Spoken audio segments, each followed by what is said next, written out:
Hong Kong men's foil team makes history by bagging a gold at the National Games team event.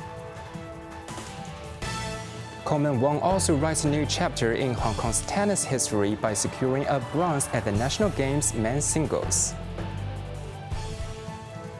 And Beijing takes one step further to suspend Japanese seafood imports, and hot talks resume Japanese beef imports as Taiwan row escalates.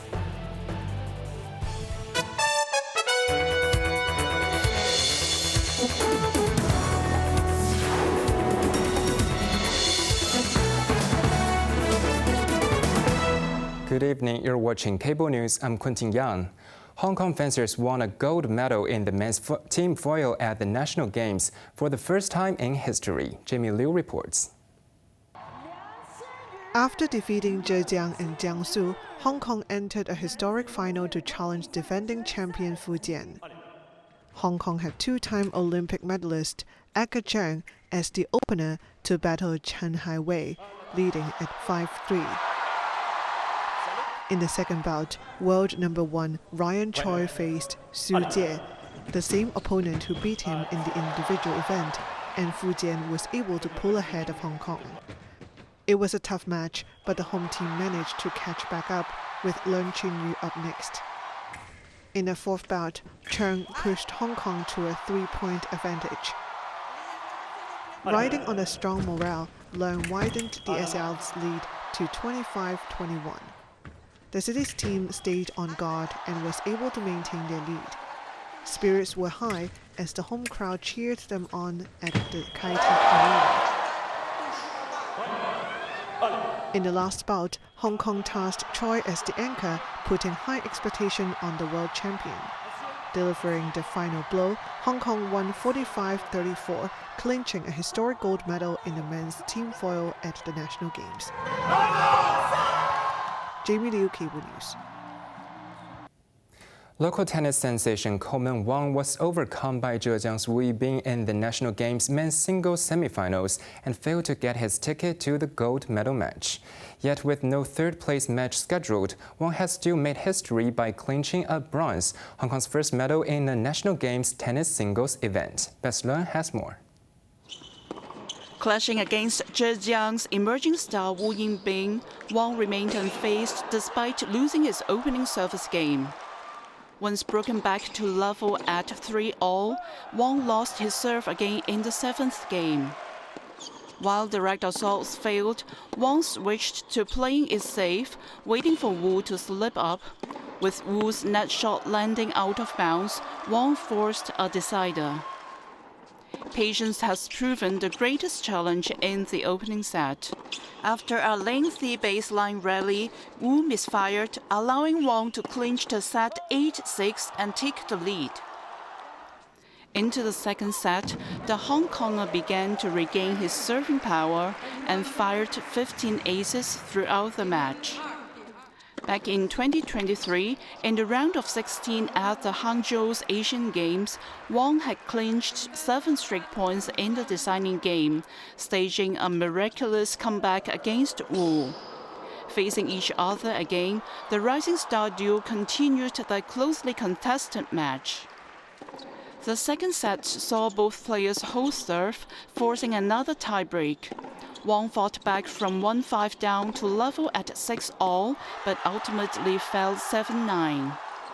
Despite his first service game of the third set being broken, the Hong Kong player battled on. After Wong failed to capitalize on his only breakpoint opportunity in this set, Wu dominated proceedings to clinch it 6-4, defeating Wong 1-2 in sets. Wong will share the bronze medal with Guangxi's Zhou Yi. Best Learn, Cable News. The Hong Kong University of Science and Technology has pledged over $7 billion in the next 25 years to develop the city's third medical school. The university also said it has recruited 6 clinical professors, with dozens more academics from North America, Europe, and Australia keen to join. Jimmy Liu reports. After being approved to set up a new medical school, HKUST will next sign an agreement with the government and start designing a curriculum for accreditation. HKUST President Nancy Ip said 6 clinical professors has joined the faculty and expressed confidence in talent recruitment. We already received 36 letters of intent from interested faculty candidates from all over the world. They are currently in North America, in Europe, in Australia, etc. She added that a global search will be launched to recruit a founding dean and senior academic leaders. Ip said the HKUST Medical School will complement the city's 2 existing ones with a goal to train a new generation of doctors skilled in advanced technology. It will offer a 4-year graduate entry program, admitting its first cohort in 2028, made up of 50 students with a background in biological sciences. But she noted that, going forward, students who studied humanities or artificial intelligence may also be considered. On the financial front, HKUST stressed that it has strong reserves and promised a total investment of over $7 billion for the medical school in the next 25 years. Jamie Liu, Cable News. Under the influence of an intense northeast monsoon, Hong Kong recorded its lowest temperature so far this autumn at 13.2 degrees Celsius. However, as clouds thin out and the monsoon winds ease in the coming days, the weather will become warmer later this week. Jamie Liu reports. Hong Kongers woke up to a cool weather today as the mercury dropped to just around 13 degrees in urban areas. Some put on coats, scarves, and gloves to stay warm, but some braved the chilly winds head-on with only T-shirts. The observatory said, in addition to the monsoon, a broad band of clouds are covering the coast of Guangdong. However, as the clouds thin out and the monsoon weakens in days, the weather will become fine and dry starting Friday, and by then it will be warmer. According to forecast, the coming Sunday and Monday will see the maximum temperatures during the day reach around 26 to 27 degrees. Still, the forecaster reminded citizens that the temperature difference between day and night will be rather large. Jamie Liu, Cable News. Amid the escalating Beijing-Tokyo row over Japanese Prime Minister Naito Takaichi's remarks on Taiwan, China has reportedly informed Japan that it will suspend imports of Japanese seafood and has cancelled talks on resuming Japanese beef imports. Best Learn reports. Citing government officials, Kyodo News reported that Beijing has informed Tokyo via diplomatic channels of the halt on Japanese aquatic products imports. In Beijing, the Foreign Ministry stated that Japan had previously pledged to fulfill its regulatory responsibilities for seafood exports to China, ensuring product quality and safety, a prerequisite for Japanese seafood imports. However, Japan failed to provide the promised technical documentation. Spokesperson Mao Ning further noted that Takaichi's reckless and misguided remarks concerning Taiwan have provoked strong public outrage in China.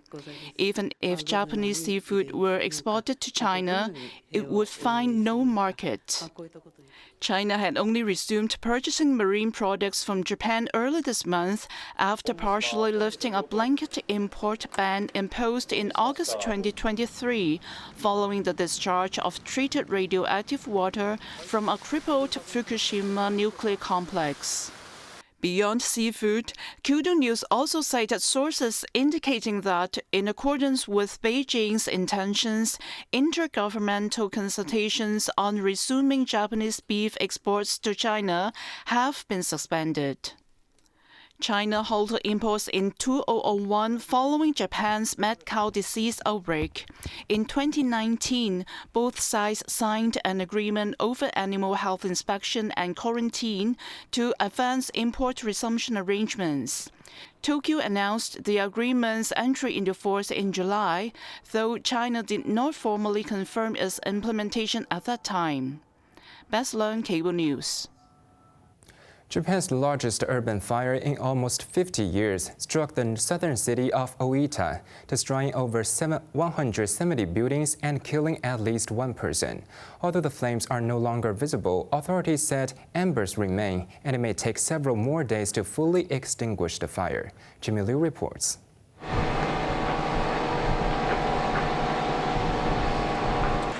As houses were engulfed by orange flames, the dense residential area near the fishing harbor of Sakanoseki turned into an inferno. Local firefighters deployed 17 vehicles to battle the blaze and even requested the assistance from the country's self-defense forces. The fire started during strong winds yesterday evening and consumed nearly 50,000 square meters. It even spread to a forested area nearby. A woman told Kyodo News the fire spread in the blink of an eye, prompting her to flee in a hurry with only a few belongings. Another resident said she realized the blaze had broken out when she opened the window after hearing fire engines coming. The fire forced over 170 residents to evacuate to an emergency shelter and cut off power to some 350 households. Japanese Prime Minister Sanae Takaichi offered her sympathy for those affected and pledged to provide maximum support for them. Jamie Liu, Cable News. In a rare bipartisanship, the United States Congress has passed a bill compelling the Justice Department to release nearly all federal documents on the Jeffrey Epstein sex trafficking case, sending the bill to President Donald Trump for his signature. The House of Representatives first passed the bill in a 427-1 vote, a near-unanimous show of support across party lines. Hours later, the Senate fast-tracked the measure by unanimous consent, bypassing further debate and clearing it for the White House. The sole nay vote came from a Republican lawmaker who expressed concerns about protecting innocent individuals named in the files. Survivors of Epstein's abuse gathered to celebrate the passage of the bill. The expected legislation gives the Justice Department 30 days to make the records public.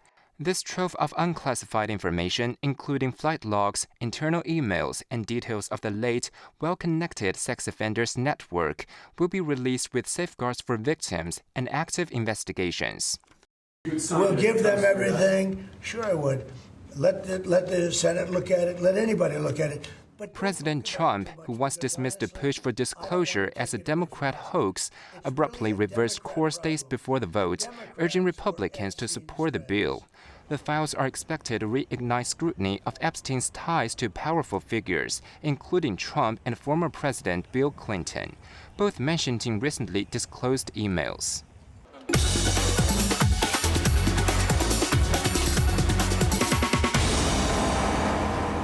Now let's take a look at the stock market. The Hang Seng Index closed 99 points lower. Top active stocks of the day: Xiaomi was down $1.96. Alibaba was up $1.80. SMIC was down $1, and PopMart was down $4.80.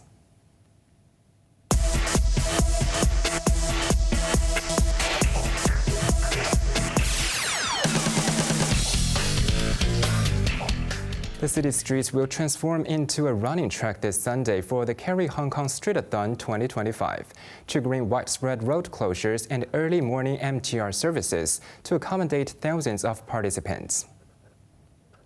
The 10th anniversary edition of the race will feature a unique highlight. Runners will become the first to traverse the full 4.7-kilometer Yau Ma Tei section of the brand-new Central Kowloon bypass before it opens to traffic. The full and half marathon races will begin on the island eastern corridor near Causeway Bay, with the earliest start time at 5:15 a.m. The routes will cross the Eastern Harbor Tunnel into Kowloon and finish at the Yau Ma Tei interchange. The 10-kilometer race will start in Tu King Lane and finish at the Kwun Tong Promenade. Road sections across northern Hong Kong Island, Kowloon East, and Tuen Kwan O will be closed in phases from 1 a.m. until approximately 1 p.m. The Transport Department has advised motorists to avoid the affected areas and expect significant congestion. Meanwhile, to help participants reach the starting lines, all MTR lines except the Airport Express and Disneyland Resort line will operate earlier than usual.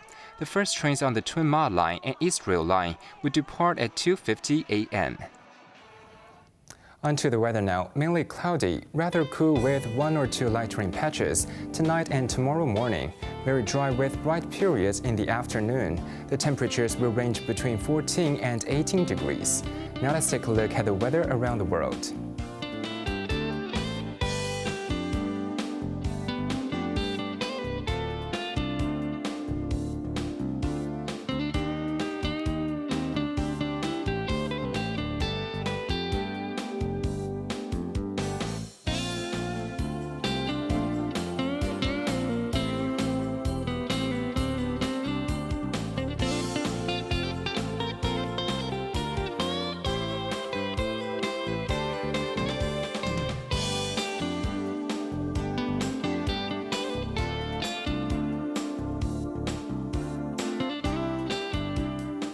And that's our news tonight. I'm Quentin Yang. Thank you for watching. Good night.